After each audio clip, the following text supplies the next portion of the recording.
This is Paulette with episode 15 of Guaraníme. Let's talk about all the ways there are to enjoy your Guaranime as a fine supplement to your daily activities. We have now the podcast, which you are listening to or watching, as you might be on YouTube, because I'm also putting on YouTube. I have started with episode 13, which is when I got the bright idea to put a little PowerPoint presentation along to the podcast. And so I made that. And you might also notice, if you have an MP3 player, that I put the slides on the thingy. What's the thingy called? Like the background of the podcast. It's kind of a video podcast. And there's also the blog, as always, at letstalkguaranime.blogspot.com. Another interesting thing I want to mention about the blog is that sometimes, like 9 months has now passed since I started doing the podcast, and I've learned a lot of new Guarani. And maybe there were some things that, I learned now, and I'm like, had I known that, I would have put it in the podcast. Like, let's say it's a certain use of a word, like, for example, the word eho and the caboose ve. I've heard those together. Eho ve used to mean scoot over. Had I known that, I would have put that in those episodes, but I didn't. And my time machine is in the shop. So instead, what I'm doing is I went back on the blog at letstalkguaranime.blogspot.com, and I put little asterisks around little like afterthoughts. So if you want to go on the blog, you can go check out where I went back and kind of added some little notes, some fun things, some little extras. So what are we going to learn in this episode? We are going to continue with the Chendales, and we are going to use them with more adjectives, especially adjectives that you would use for the chisme. What is chisme? Chisme is gossip. That's what they call it here. And there's quite a bit of it. Quite a bit. So we're going to be using adjectives in this episode, right? With adjectives, you can kind of have two different structures of how you use them. You could use an adjective in a Chendale construction. When it is in this construction, and that is what we talked about before, that sounds crazy, like Chendale construction, what is that? That just means that you're saying, like with pona, ne pona, you are pretty, ha'e I pona, she is pretty. That is the construction of the Chendale, right? So we've been studying that. And when you're doing that, you're implying to be. I am pretty. It's tucked in there. I'm just saying she pona, but the way that's constructed, that is implying I am pretty. That's why we said that Chendales are kind of quasi-verbs, because they're implying that, right? But then there's another kind of construction where you can just tag an adjective on the back of a word. If it's just describe something that's already in another sentence, like just tagging along. For example, my pretty friend is dancing. In this example, pretty friend would be amiga pona. In Guarani, like in Spanish, you put the adjective behind the noun it's describing.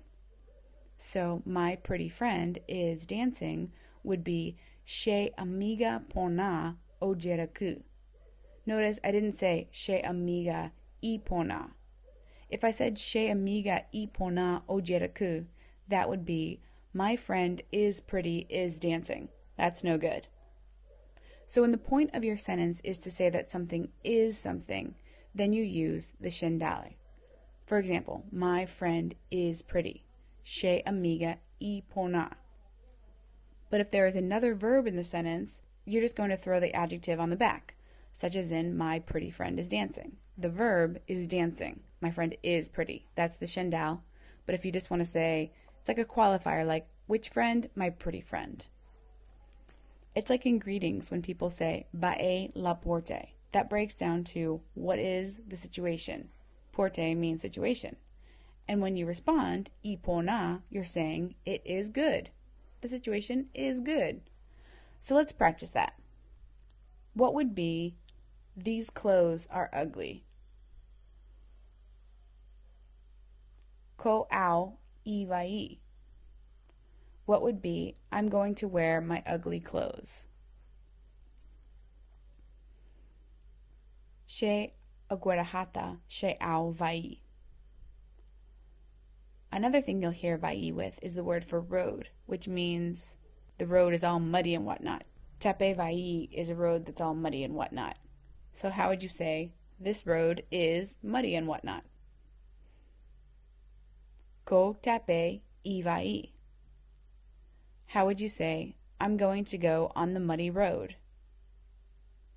Ahata tape vaire. That re is the one from episode 13.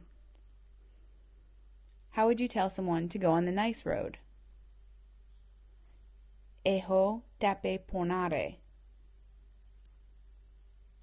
How would you say, this road is nice? Ko tape I pona. So hopefully you get the distinction. We'll practice it a little bit more in the episode later.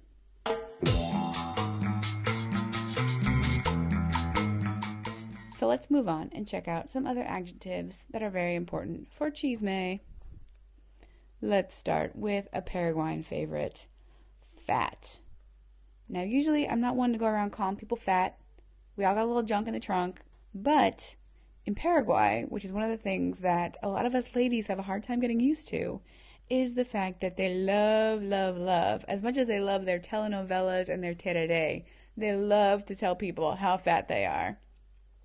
And there are no American euphemisms here. Thick-skinned, big-boned, nahanity. You are fat. And the word for fat is kura. She kura is I am fat. Again, that am is just implied in the structure of the Chendale. How would you say, you are fat? De kura. How would you say, you're super fat? De kurai tereri. Let me pop in a side note here that we didn't mention in the last episode. That itereri can also mean too, as in you're too fat, excessively fat. So itereri can be a good thing when it's latched on to nice adjectives like pretty, nice, or hardworking. Or it can be a bad thing if latched on to bad adjectives, such as ugly, expensive, or fat. If you think about it, we use too for good and for bad. Like, aw, she's just too cute. Or, ugh, that's too expensive. Like that. So if someone's daughter is reaching for that extra slice of pizza, her mother might slap her hand and say, "Te kurai tereri, you're too fat." Like I said, they don't sugarcoat much in this country. Kura, by the way, can also be used to describe food, to mean greasy, fatty food. Just today we sat down to lunch and there was grease floating on the plate, and Oscar complained to his mom that her food was ikurai tereri, too fatty. So let's move on to some other adjectives. If we've got fat, then we should get on to skinny for after the diet. The opposite of kura is piru, skinny. If I wanted to say that after my diet I will be skinny, I would say she piruta, with that ta, that future caboose. And all those wonderful cabooses will just latch on to these Chendales as well. So I could say, I was skinny before I came to Paraguay. She pirukuri. Or if a farmer wanted to complain that his cow was too skinny, he might say, she vaca y piru tereri. How would you say, Mariela is skinny? Mariela y piru.